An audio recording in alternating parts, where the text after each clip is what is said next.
ફરીથી આપણે એક જગ્યાએ અત્યારે આવી ગયા છીએ.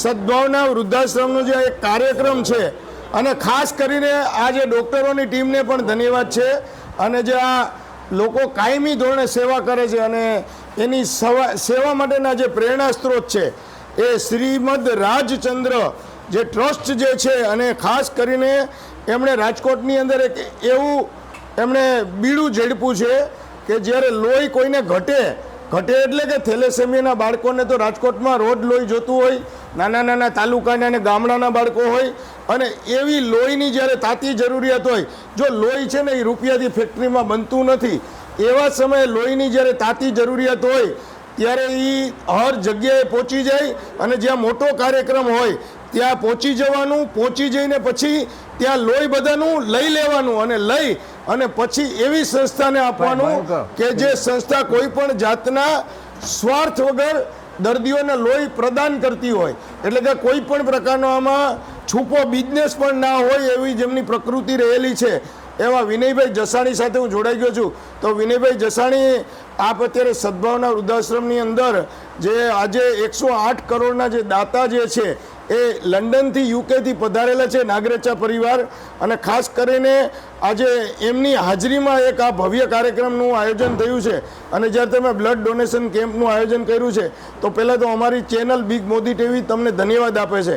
અને બ્લડ માટે અત્યારે જે સદભાવના સાથે સતત જે જોડાઈ ગયા છે, નિવૃત્તિ પછી માણસો હંમેશા નિવૃત્ત ગણતા હોય અને ઘણીવાર એવું ગણતા હોય કે નિવૃત્ત થઈ ગયા એટલે આપણે જિંદગીમાં કાંઈ ન કરવાનું હોય, પણ નિવૃત્તિ પછી પણ જે સતત પ્રવૃત્તિમાં રહે છે અને બીજાની ચિંતા કરે છે એવા ITIના પ્રિન્સિપાલ છે અને વર્ગ 2ના પ્રિન્સિપાલ સમીરભાઈ વોરા, એણે સદભાવનાની અંદર પોતે જોડાઈ જાય અને આજે બ્લડ આપવાનો એમનો તમે જો આ ઉંમરે નિવૃત્તિ પછી પણ એ રક્તદાનની સેવા કરી રહ્યા છે. તો વિનયભાઈ, અમારા શ્રોતાજનોને અને બીજા લોકોને માર્ગદર્શન મળે તો એ માટે આપ જણાવશો.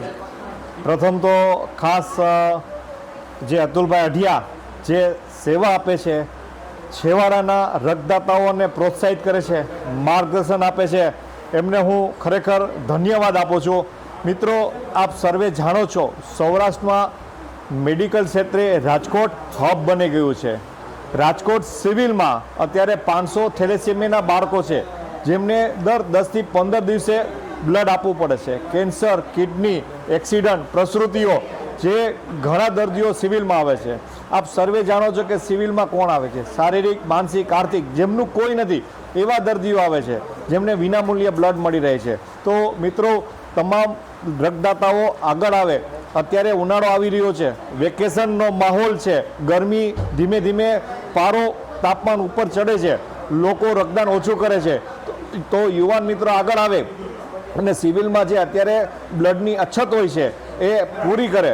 આજે તમામ રક્તદાતાઓના અને મિત્રોના સાથ સહકારથી જ આ કાર્ય પૂર્ણ થશે. અત્યારે સિવિલમાં ઘણી બ્લડની અછત છે. મિત્રો, આપ સર્વે જાણો છો કે તમારા એક વ્યક્તિના રક્તદાનથી 3 વ્યક્તિને નવું જીવતદાન મળે છે.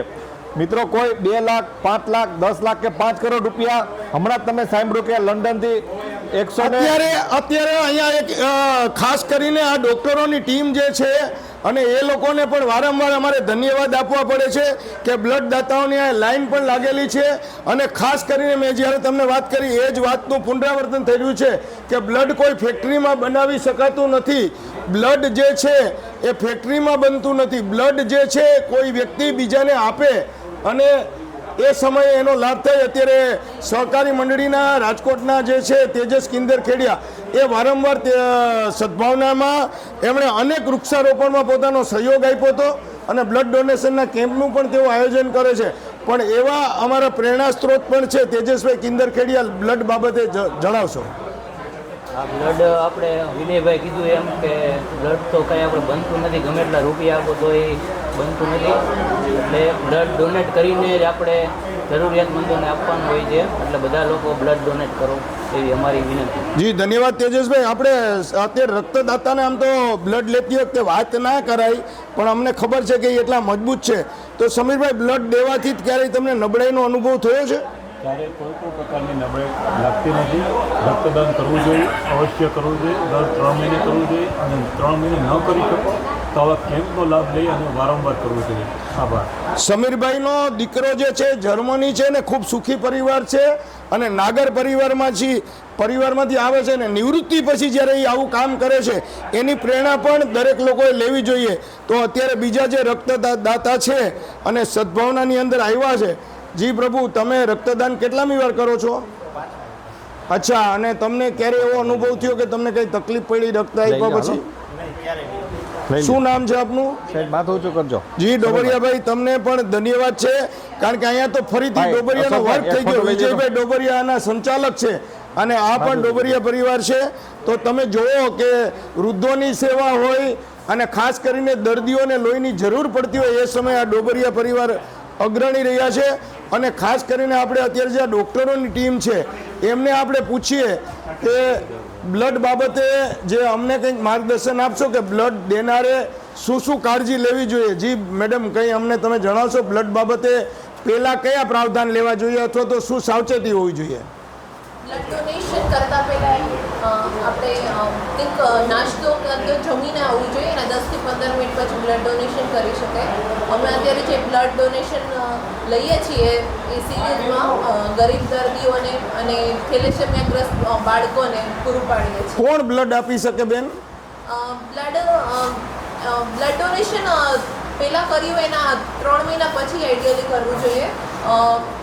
વજન 50 કિલોથી વધારે હોવું જોઈએ અને ફિમેલ્સમાં હિમોગ્લોબિન 12.5%થી વધારે હોવું જોઈએ. તો ધન્યવાદ સિવિલ હોસ્પિટલના સ્ટાફનો પણ અમે આ તકે ધન્યવાદ કરે છે, અમારી ચેનલ ધન્યવાદ કરે છે. અને ખાસ કરીને જે રક્તદાતાઓ છે એમને અમે ખૂબ ખૂબ બિરદાવીએ છીએ કે આવીને આવી પ્રવૃત્તિ હર હંમેશ ચાલુ રાખે. જી વિનયભાઈ, અમારી ચેનલ આપનો આભાર વ્યક્ત કરે છે, છતાં પણ હજુ થેલેસેમિયાના બાળકો માટે સવિશેષ આપ જે કંઈ કહેવા માગતા હોય તો એ અમને જણાવશો. ખાસ તો મારું એવું કહેવાનું છે કે થેલેસેમિયાના 500 બાળકો છે, દર 10 થી 15 દિવસે એમને આપવું પડતું હોય છે. મારે એક પણ ટૂંકમાં કહેવું હતું કે આજે મિત્રો ઘણા દાન કરે છે, 2 કરોડ 5 કરોડ 2 લાખ 5 લાખ રૂપિયાનું દાન થાય છે. તો તમે રક્તદાન કરવાથી તમે એક વ્યક્તિના રક્તદાનથી 3 વ્યક્તિને નવું જીવતદાન આપો છો. તમારી હાજરીમાં તમે કોઈને બ્રેન ડેડ થયું હોય એ 8 પ્રકારના અંગદાન કરે છે. માત્ર ને માત્ર જીવનદાન 2 વ્યક્તિ આપે છે, એક માતા એના બાળકને આપે છે અને બીજું રક્તદાતા જે ખરેખર નિસ્વાર્થ ભાવથી એવા લોકોને આપે છે કે જેનું કોઈ નથી હોતું એને નવું જીવન આપે છે. તો મિત્રો આગળ આવો, યુવાનો આગળ આવો. હું ઘણી બધી કોલેજોમાં જતો હોઉં છું, યુનિવર્સિટીમાં, સ્કૂલોમાં કેમ થતા હોય છે. અત્યારે નાની નાની ઉંમરના 18-20 વર્ષના લોકોને અત્યારે સુગર, બીપી, કોલેસ્ટ્રોલ, ઘણા બધા રોગો આવી જાય છે. મિત્રો, એક વખત જો તમે કોઈ પણ દવા લેશો તો રક્તદાન નહીં કરી શકો. એક સિક્કાની બીજું બાજુ છે કે તમે જો નિયમિત રક્તદાતા હશો તો તમારી નિયમિત રક્તદાન કરવાથી રોગ પ્રતિકાર શક્તિ વધશે, તમને રોગ થવાના ચાન્સીસ ઓછા થશે. રિસર્ચ થયેલું છે કે કેન્સર જેવા મહારોગો થવાની શક્યતા ઓછી છે. તો મિત્રો, આવો આપણા બધાના સાથ સહકારથી એક નવું જીવતદાન આપીએ અને લોકોને જેનું કોઈ નથી એવા લોકોને આપણે નવું જીવતદાન આપીએ. ખૂબ ખૂબ આભાર. ધન્યવાદ. તો હા, જે લોકો આ વિડીયો નિહાળી રહ્યા છે અને અમારા ખાસ શ્રોતાઓને વિનંતી છે કે તમે બ્લડ આપો બરાબર, પણ તમે આ વિડીયોને બીજા સુધી શેર કરશો અને રક્તદાતા જે રક્ત આપી રહ્યા છે એના પણ અનુભવો લીધા અને જે સિવિલ હોસ્પિટલનો સ્ટાફ છે કોણે રક્ત આપવું જોઈએ એ પણ આપણે વાતો કરી. તો આ બધી વાતો જે બાળકો આપવા માંગતા હશે અને એને કંઈ કન્ફ્યુઝન હશે તો એમના સુધી પણ પહોંચશે.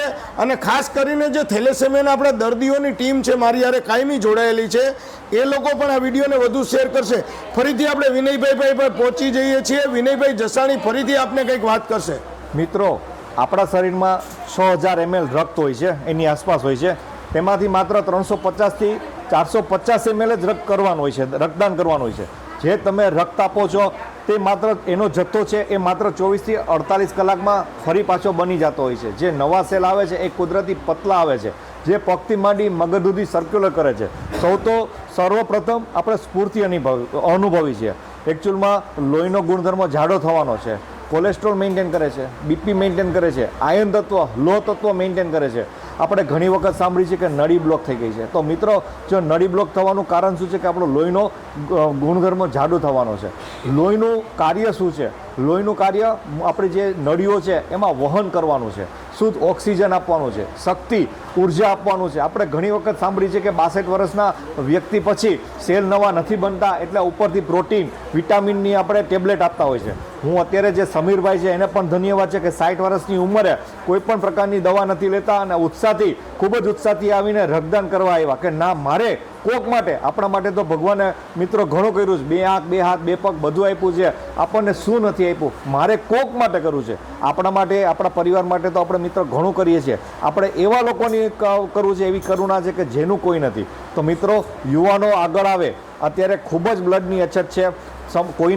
કોઈ વ્યક્તિનો જન્મદિવસ હોય, કોઈ વ્યક્તિની સ્મૃતિ હોય તો તમે અવશ્ય રક્તદાન કેમ કરો, સાથે સાથે ચક્ષુદાન કરાવો. કોઈ વ્યક્તિનું જો નિધન થાય આપણા સગા પાડોશી પરિવારજનોની, તો આપણે ચક્ષુદાન કરવું જોઈએ, સ્કિન દાન કરવું જોઈએ. સ્કિન દાન અત્યારે ગુજરાતમાં એકમાત્ર સ્કિન બેંક રાજકોટમાં છે અને સ્કિન તમારે જ્યારે અવસાન પામે ત્યારે સ્કિન 6 કલાકની અંદર તમે સ્કિન દાન અથવા તો ચક્ષુદાન કરાવો તો ચક્ષુદાનમાં 2 વ્યક્તિને નવી રોશની મળશે. અને સ્કિન દાન કરવાથી, ચામડી દાન કરવાથી 20 થી 25 લોકો જે દાઝી ગયેલા છે એને નવી ચામડી એ લોકોને પ્લાસ્ટિક સર્જરી કરીને મળે છે. આ ચામડી 6 કલાકની અંદર જ આપણે દાન કરવાનું હોય છે સિવિલમાં અને રેડક્રોસમાં બ્લડ બેંક છે, સ્કિન બેંક છે. અને 20 થી 25 લોકો જે દાઝી ગયેલા હોય એને નવું જીવન મળે છે. આગળ આવો, તમે દેહદાન કરવા માટે પણ આગળ આવી શકો છો. મિત્રો યુવાનો આગળ આવે જેથી આ કાર્ય 1 કરતાં 2 2 કરતાં 4 વધારે લોકો સેવા કરી શકે. તો અત્યારે વિનયભાઈ જસાણીએ આપણે અંગદાન, દેહદાન, ત્વચાદાન અને ચક્ષુદાન આ બધી વાતો એકસાથે કરી અને જે 5મો સંકલ્પ તો એ લઈને સતત દોડી રહ્યા છે કે રક્તદાન. તો વિનયભાઈ જસાણી, આપના મોબાઈલ નંબર શ્રોતાઓ સુધી પહોંચે એ માટે ફરીથી જણાવો વિનંતી. હા, વિનય જસાણી, શ્રીમદ રાજચંદ્ર ફાઉન્ડેશન. મારા મોબાઈલ નંબર 9428200660 9422800660 છે. ગમે ત્યારે સંપર્ક કરશો. તમને કોઈ વ્યક્તિના જન્મદિવસ કે કોઈ વ્યક્તિની સ્મૃતિ રૂપે પણ આપણે રક્તદાન કેમ્પ છે, ચક્ષુદાન છે, અંગદાન, દેહદાન, તે તમામ વ્યવસ્થા વિના મૂલ્યે કરી આપવામાં આવશે. તો વિનયભાઈ જસાણીનો આ તકે આપણે આભાર માનીએ છીએ અને ખાસ કરીને જ્યારે કોઈને જરૂર પડે કે મારે રક્ત જોઈ છે અને મૂંઝાઈ ગયા હોય અને દર્દીનો જીવ જાય એવી પરિસ્થિતિ લાગતી હોય ત્યારે પણ વિનયભાઈ જસાણી છે ને એ સંકટ સમયની સાંકળ છે. અને કોઈને એવું લાગે કે મારો જન્મદિવસ ઉજવવો છે, અમારી કોઈ પણ વસ્તુ ઉજવવાનો કાર્યક્રમ હોય, ઘરે વાસ્તુ છે, શ્રીમંત છે, એવામાં પણ કાર્યક્રમો લોકો કરતા હોય છે. તો બધા શ્રોતાઓ આ વિડીયોને વધુ લોકો સુધી શેર કરજો. આ જે એમણે રક્તદાન કર્યું છે પોતે અત્યારે ઉત્તિષ્ઠ થઈ ગયા છે, તો આપણે એને પૂછીએ કે તમને કંઈ નબળાઈ લાગે છે? તો ખાસ કરીને ડોબરિયા પરિવારના જે આ વ્યક્તિ છે અને જ્વલંત વ્યક્તિત્વ એટલે ડોબરિયા પરિવાર આપણે જોઈ લીધું, તો બધાનો હું ધન્યવાદ વ્યક્ત કરું છું. જી ધન્યવાદ વિનયભાઈ.